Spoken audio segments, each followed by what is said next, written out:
Hi, and welcome to the Franchise Tag podcast. Anyone who's watched any of the episodes already will know that our illustrious host has done a runner for the evening. So, as Daddy's gone, the kids can play. So, me and Andrew are creating chaos tonight. Andrew, how you doing, my man?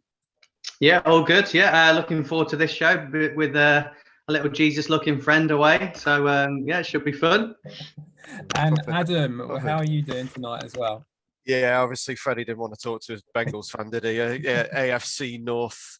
I would say competitor. I don't think we can really class the Bengals as a competitor with anyone in that division at the moment, but an AFC North team. He does We'll he go with does that. get a bit sensitive with the other AFC North teams. So Exactly. Yeah, it's probably best he's not here.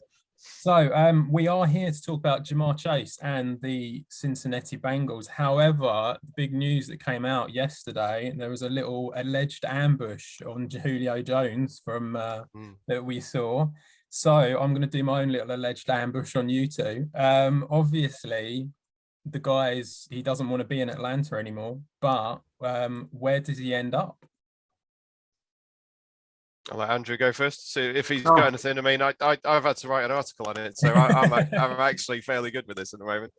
Yeah, I mean, I briefly spoke with Adam about it when the news came out, and I've been following it and tracking it and seeing where things are happening. And I thought, there's a lot of buzz about him going to the Patriots. The Patriots need that position. They've got Stephon Gilmore they can sort of let go for him and things like that, like sort of trade and the thing that only put me off about that was when it was mentioned that he wants to go to a team that can win.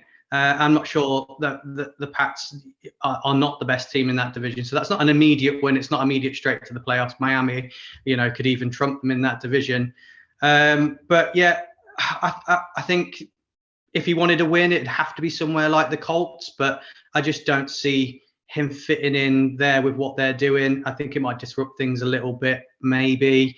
They seem to be building quite good youth, and he's not in his youth. And I think T.Y. Hilton is fine there at the moment. So I still think Patriots is the best fit. What about you, Adam? The Patriots are in the States. They're odds on to be the team that he plays the next snap for. You can actually still get 6-1 for them on Paddy Power. Which I had to put some money on in the end. I didn't really want to, but given the fact that they're odds on over there. Yeah, I looked at it and he hasn't got a no trade clause. So he can't choose where he goes. They can kind of choose, but given the fact he's given a decade to them, I think they'll be pretty good with him.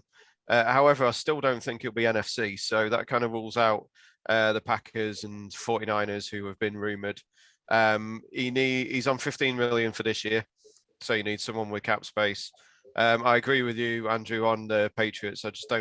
I think they'll be decent enough this year and they're going to make it a 3-horse race in that division, but you can't really class them as contenders. So I came down on the Chargers would be an interesting one because obviously Justin Herbert, their rookie contract. Keenan Allen is underrated all the time, but imagine having Allen and Julio teaming up and then Mike Williams and the other guys around there. I think that would be a decent fit for him with a rookie quarterback, and they have the money to spend with the rookie contract, so I wouldn't be utterly shocked. But the Falcons want a first. I think everyone seems to think that won't happen, so it'll be interesting to see where he goes. But yeah, it did make me laugh that he instantly ruled out the Cowboys. That was his one. I'm not going to play for them, which was yeah, fair play to him for that. I think it's a really interesting one because obviously he does want to win now, but he is, he costs a lot of money and he is getting older. So obviously there are only a few places he can do. For me, I have to say, I thought Cleveland would be a good shout for him. They are a team that are looking like they are in the win now mode, and they do have that cap space. So it'll be really interesting to see where he goes. But obviously, we are here to talk about Jamar Chase and the Cincinnati Bengals. Adam, obviously, massive Bengals fan. What was your reaction to the Jamar Chase pick? It was a weird one because it had been kind of, the rumors have been going around the beat writers and the Cincinnatians on Twitter. So I kind of thought that was going to be the pick, and I got good odds on it. I did have a few tasty bets on that, to be honest. So the immediate reaction was Yeah, that's what I thought. So it was a strange one. I would have been happy with either Chase or Sewell. So I was satisfied either way. But yeah, it's one of those given the state of the Bengals, would obviously we'll get onto this later. The offensive line versus wide receiver argument. Sorry, my internet cut out. Yeah, just whether you're better off taking the obviously mentioning Julio, someone who's been compared to Julio or compared to AJ Green, and given the numbers he put up in college with the quarterback he's got now, I was happy with it. I thought it was a decent selection, and we'll see how it goes because generally Bengals first round selections get injured, so we've just got to hope he makes it through training camp first, and we'll see where it goes in the season. But teaming up with Boyd and Higgins, who are both 1,000-yard receivers in their own right, it should be a pretty decent offense. Yeah, I mean, it's going to be a crazy offense when you think about it, having them 3 wide receivers all available for Burrow. So it's really exciting times for you. Yeah, with Mixon as well. Obviously, we've got stud running back. You got 3 very good wide receivers. Uzomah was actually doing pretty well last year before he did his Achilles. He was having a decent season at tight end. So I'm quietly cautious we'll be better than last year, and that's about the most I'll do at the moment. Yeah, they're all really young as well. So, you're going to build a relationship with Joe Burrow with all 3 of those big wide receivers as well. So, which is going to be fantastic. Now, I know you said you didn't watch a hell of a lot of college football, but it's hard not to see tape on Jamar Chase. So, what impressed you the most about his time at LSU? He's just smooth, wasn't he? He's just he knew obviously the system, the route running. He's good down the field. He averaged that final season. He averaged 21.2 yards per reception, which is just absurd. And yeah, 1,780 yards, 20 touchdowns with the quarterback he's going to now. And he was a deep threat, which Burrow has been criticised about with his arm strength, but he seemed to hit Chase pretty well. So I'm hopeful they'll be able to transition that into the next step up, basically. But yeah, he's got a bit of speed, he's got the moves, he's got a bit of strength. I'm very hopeful. So yeah, I'm looking forward to it. Yeah, I think one of the big things I really liked about him, and you can pick this tape up really easy, is when you see him go up against Alabama in the championship game, he goes up against Trayvon Diggs and Patrick Surtain, and neither of them could mark him. I think he put up over 200 yards and 2 touchdowns on those 2 first-round picks at cornerback, which are hailed to be, big names in the NFL in the future. And he made them look silly when he went up against them. So, proven to be good against NFL-ready cornerbacks. He was very impressive, real strong. I think he'll be excellent for you.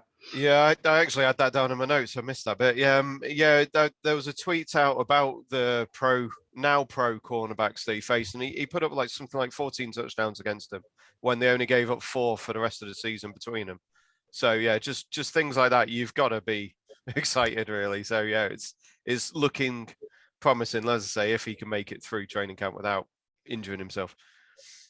I mean, how well do you feel that he will integrate into the NFL? I mean, obviously he does have a standout college career, so you feel like it should be something that he's capable of doing. But I mean, do you feel that he'll integrate really easily? And also, do you think that having Joe Burrow there will help a lot? Yeah, as I say, as Andrew said, he looks pro ready. He's done it against now pro cornerbacks. And with Burrow there, it's an automatic chemistry already. So there's no reason why he won't. There's also pretty strong correlation between breakout age, and he's only 21 this year, which is just crazy young. It's hard to believe that the kids can do it this well at that age. And for him to be able to do what he did at 19 in college, putting up nearly 1,800 yards is pretty remarkable. Yeah, there's a guy called Joe Goodberry who does a lot of the Bengals stuff, and he was all over it, and he was very happy with the pick. So if he's happy, I am. But yeah, the Bengals last year, it was just slightly out of sync. Everything was. There was lots of things were half a yard off, half a yard behind, and I don't know whether it was Burrow struggling to settle or whether it was just that a lot of those targets were to AJ Green, who was probably just feeling his age a bit. He just looked. There was just a tiny, smallest bit off, a lot of passes. It was very frustrating, but fingers crossed, obviously, with the existing connection and them kind of relinking again, then we should be a lot better going forward. There was a lot of talk that Burrow was not involved with the selection process, but was strongly hinting that he'd quite like Jamal Chase there. So I wouldn't be surprised if that had some kind of leaning on the higher office decision in the end. Just quickly, I know this is not about Jamal Chase, but do you think, when you were saying about Burrow being like half a yard off here and there with his throws, do you reckon that is just purely down to being a rookie in the NFL and getting used to it? Possibly. As I say, there was a lot of talk about his arm strength, and there was a few kind of deep balls that maybe didn't have the zip on it of Justin Herbert and players like that. But yeah, I'm hoping that that's what it was, but it could have been the lack of trust in the offensive line. Obviously, there's worries with that. There was no real run game after Mixon went down, and he had a lot on his plate. He had to do a lot of it. But yeah, there was times where if things went slightly better, then we would have been far and away just blowing teams away. But it just didn't click, frankly, until just before his injury, when he actually looked fairly settled and things were going well.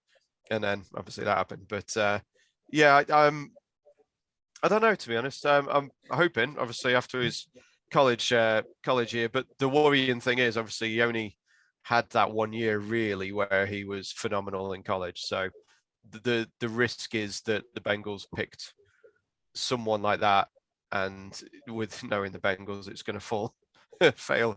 But we'll see. I mean, as I say, Andrew will know better than me on college tape, but yeah, I'm hoping that was all it was just adjusting to life. Yeah, I think when you're talking about the connection as well, I think it really screams volumes that pre-draft, Burrow was putting out there, I want Jamal Chase, I want Jamal Chase. And the feedback from then Chase was, I'd love to play with him again. It's fantastic. We didn't quite get that with the Alabama players when they were talking about their quarterbacks. I mean, we spoke about Waddle, and he was, I've really enjoyed my time with Mac Jones. He didn't overly sing the praises of Tua and things like this. With these two, it seems like they've got the chemistry. They absolutely love it. They both wanted to play together again. They didn't want to go anywhere else. And I believe that they even put some extra time in OTAs after everybody's gone away. So, they definitely love playing with each other. And that connection, I think, is going to be great for them. I do worry slightly that there is a lot of mouths to feed, and T. Higgins did have a good season. But yeah, I think that screams volumes that they both wanted to be back together again. Yeah, I hope so.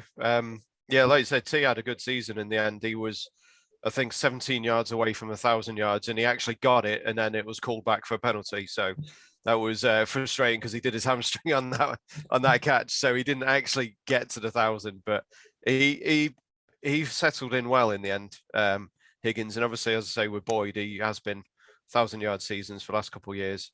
So there is a lot of mouths to feed, but they did need a replacement for AJ Green, and if you've got someone who's been compared to him, then yeah, go for it. Now, I had this question in the first episode, and it was a really difficult question to ask. And I feel like this is going to be really similar. And it is, what weaknesses do you think he had at college? And what do you think his challenges are going into the NFL? See, this is another one I'm not going to be the best place to answer. But to me, he looks a bit undersized. He's 6'1", 200 pounds. It's not the bulkiest of receivers. So I think he could probably do a gain in a few pounds, but then you're risking losing a bit of athleticism. So for me, that I don't know. I didn't watch a whole ton of tape. But yeah, just looking from an outside kind of perspective, then it would be his physique, I think. Yeah, I mean, I've tried to look at notes and watch tape and go back through everything again. I mean, I was really pleased with his size and his physicality and his strength. I thought, they were on his strength side of things. So I wouldn't worry about the size of him. He definitely is big enough and strong enough. I mean, push him. He gets his separation with his strength. Because he's not blasting with pace. He's quick, but he used that with his strength. And I think that's really, really good with it. I think the only only weakness I could really find with him was when it wasn't a throwing play and it was a run option, or if he wasn't the read on the play, he tends to give it away and not really put the effort in on those plays. That has got to be something that NFL coaches have got to coach out of him, because for me, that was literally the only weakness I could find, was he didn't put the effort in on blocking and run plays really. But other than that, everything else, tick, tick, tick, tick, tick. I'll take that. Yeah, as you said, hopefully that was just a kind of youth and arrogance kind of thing, and getting into the NFL will, well, as you said, the coaches should work on that, and should be a fairly easy thing to train out of him, not doing a Jay Cutler and just standing having a cigarette on the other side of the field when it's not his go. So yeah, fingers crossed he'll grow up with that and snap out of it a bit. Like you said earlier, it was very much a, are they going to go for Jamal Chase? Are they going to go for Penei Sewell? And which area were they going to go? I mean, what was it? How did you feel personally that you wanted them to go? Yeah, it was a weird one. I don't know whether it's because I felt like I knew they were going to take Chase or what, but I did talk myself into the Chase side of it in the end. Coming into the draft, as soon as we got the 5th pick, I thought, right, it's going to be offensive line, it's going to be Penei Sewell, because he's supposedly a generational left tackle, and obviously we know what happened with Burrow. But then the activities in free agency, I think, because they went after offensive line first, they obviously brought in Riley Reef for the right tackle, got a 1st-round pick at left tackle in Jonah Williams. It kind of signaled that was them happy, and then they would take later on in the draft. We did go after Kenny Golladay. Apparently there was a 1-year deal on the table for him. I think obviously if we got him, we wouldn't have bothered with Chase. We probably would have gone with Sewell, but that didn't happen. And that was where it kind of seemed set that they were going to take Chase for it. But it was a tough one, because the Bengals were going to get slated either way, I think. I think the safer pick would have been offensive line. It would have been beneficial for them in the long run, getting another player there. But the thing is, the tackle that did his knee was from the interior, and that was somewhere that they need to strengthen, and you're more likely to get a very good interior player later on in the draft, which is what they did in the end. They picked up a couple of offensive line players later on, and they did try and address that position, but we weren't one player away from having a sorted line. So I think that one pick might not have done it. Also, Bengals last year, I think 40% of Joe Burrow's sacks were coverage sacks, because players weren't getting open. So he was having to hold the ball longer and then inviting more pressure. And then you got the Joe Mixon injury. There was pretty much no run game in the end. So that again led to more passing plays, which led to more chance of injury. So it was all a culmination of a lot of things that caused the issues that Burrow had last year. So for me, I would have been happy with either of them, with Chase or Sewell. But in the end, I did manage to talk myself into Chase, and I've had many an argument with people on Twitter calling the Bengals idiots for doing what they did, when there is logic behind it. If you can get rid of the ball in 2.5, 2 seconds, then you're not going to take a sack.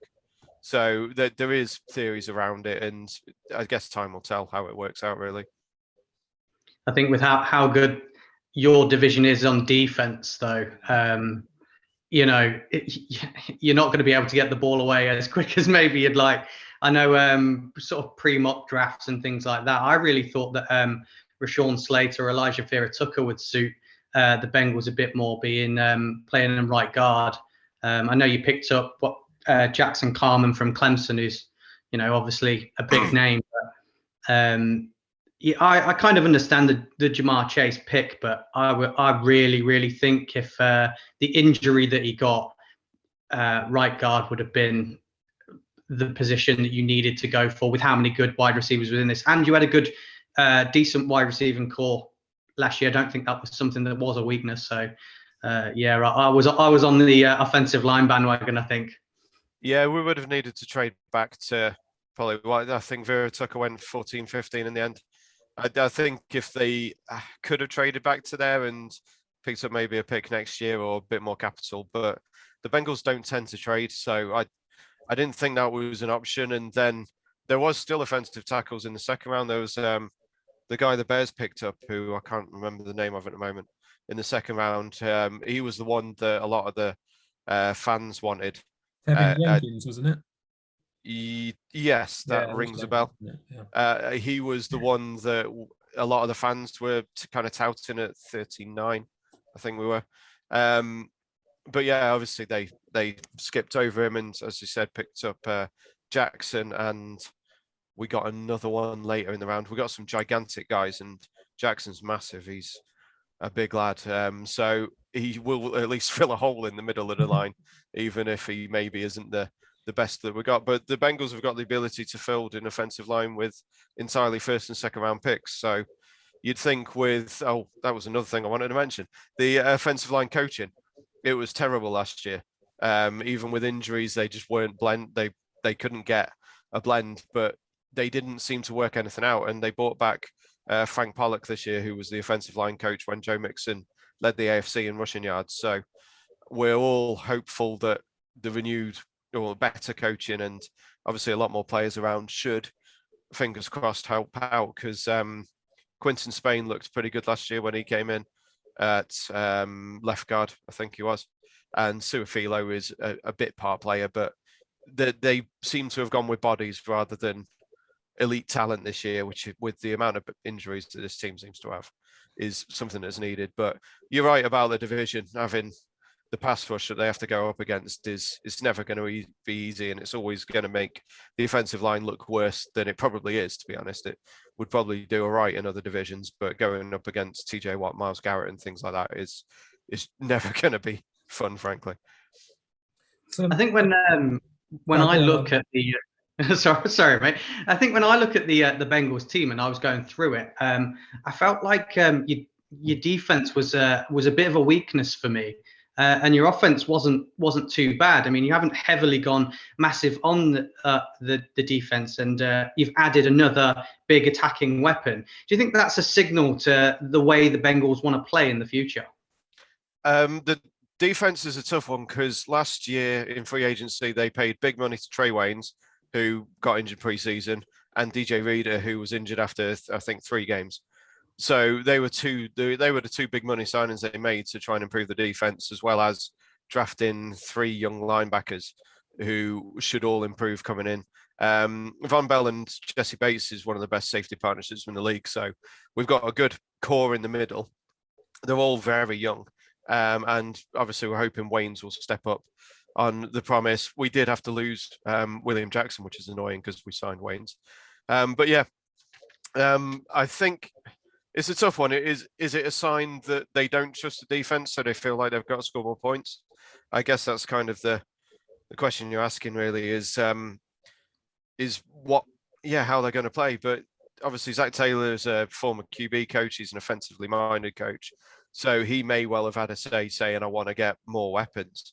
The thing is that beyond Boyd and Higgins, the team's quite shallow on wide receiver. So I can see why they went with the other one.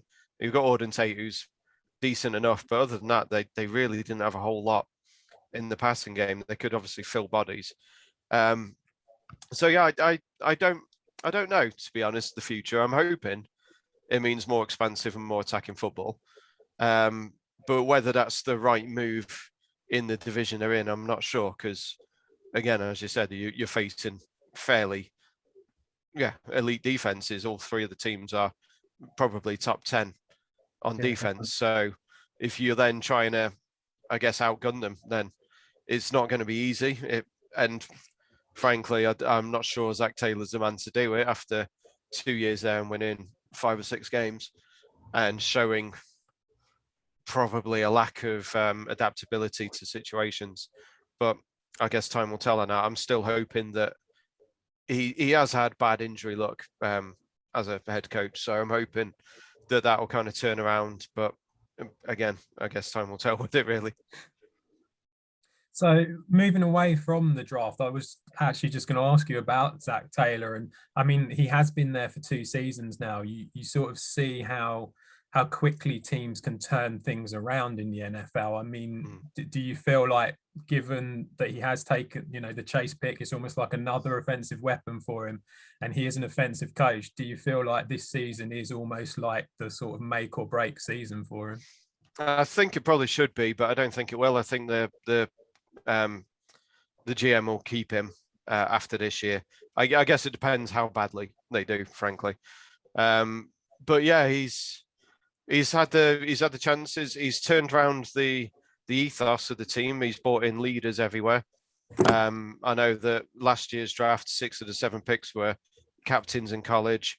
And I think quite a lot of the guys this year have been captains for their teams in college.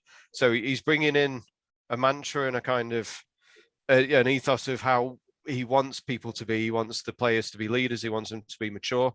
I believe they're all fairly intelligent as well in their individual teams as they have been.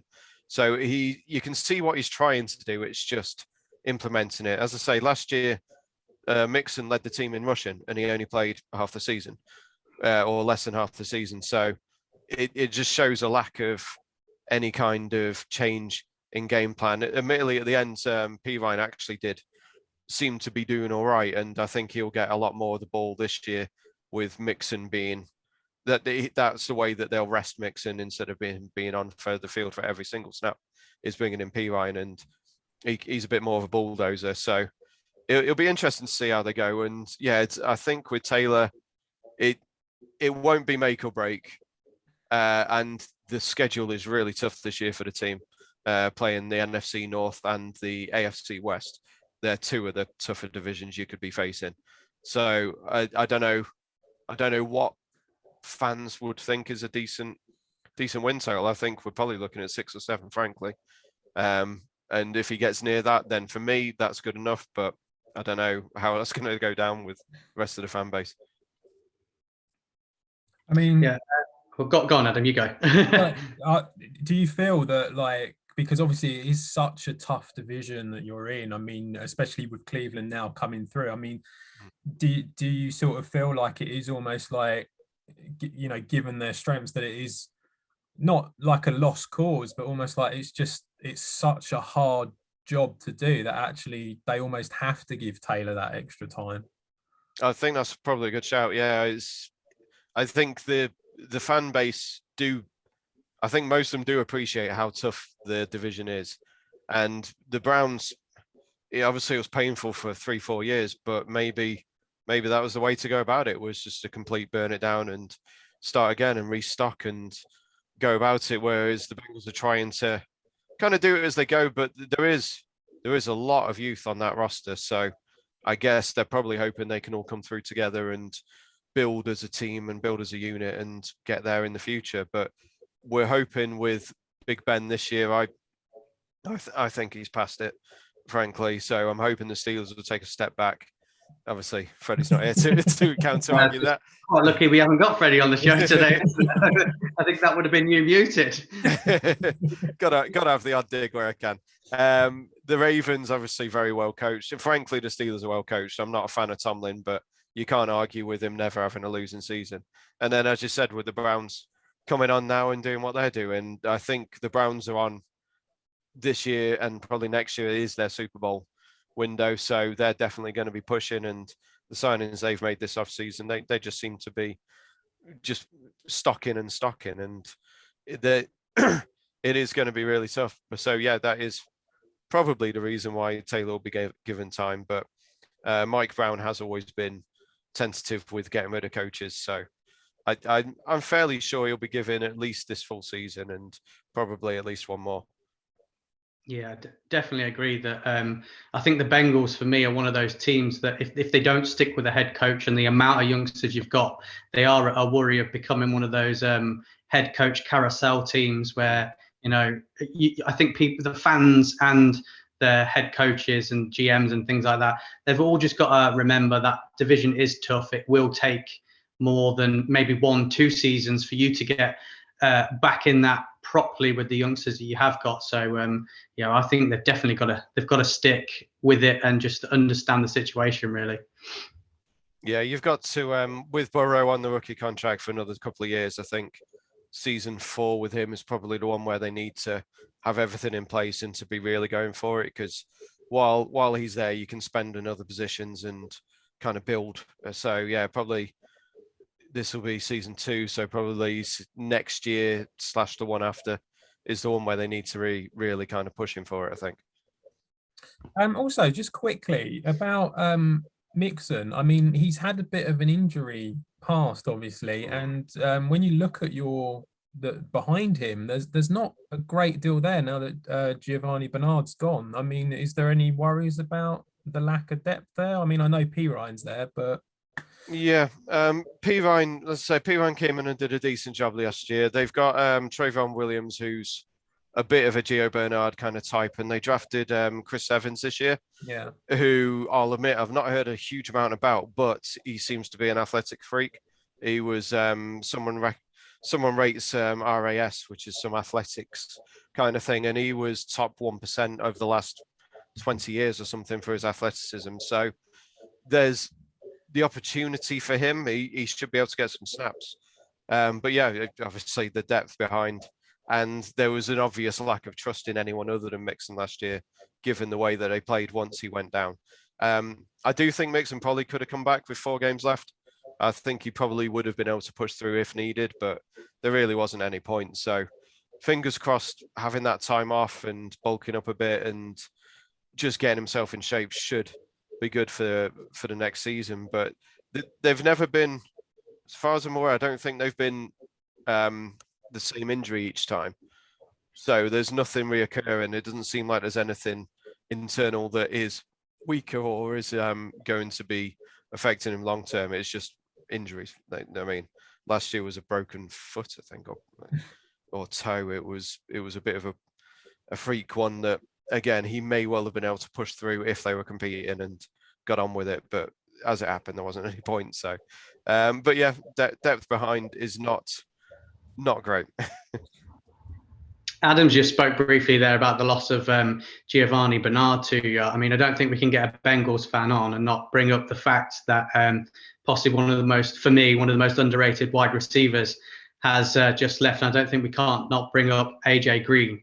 So I'm going to tie this into 2 questions for you. One, mainly, what are your feelings about him leaving, and how do you feel about everything, his career with you and all that? And also, Giovanni Bernard has gone and AJ Green's gone. Is there any worry that there is no veteran names there to guide it on the offense now? That's a good question with the veteran thing. I'm not sure it's a worry as such, because Boyd has been there. He's on his 2nd contract, so he's not the oldest, but he has been with the team for a while. He knows the, as I said, again, I'm going to say the mantra. The way they're trying to build the team, I'm not sure whether it will be too much of a detriment, but I mean, I guess time will tell on that. Yeah, for me, AJ was brilliant. He was up there with top 2, 3 in the league in his time in the league, and then injuries hit, and frankly, he's not been the same since then. After he missed, he was on for his 6,000th yard season, I think, in a row, or 7th, and then he got injured 3 or 4 games from the end of that one, and then obviously missed most of the season.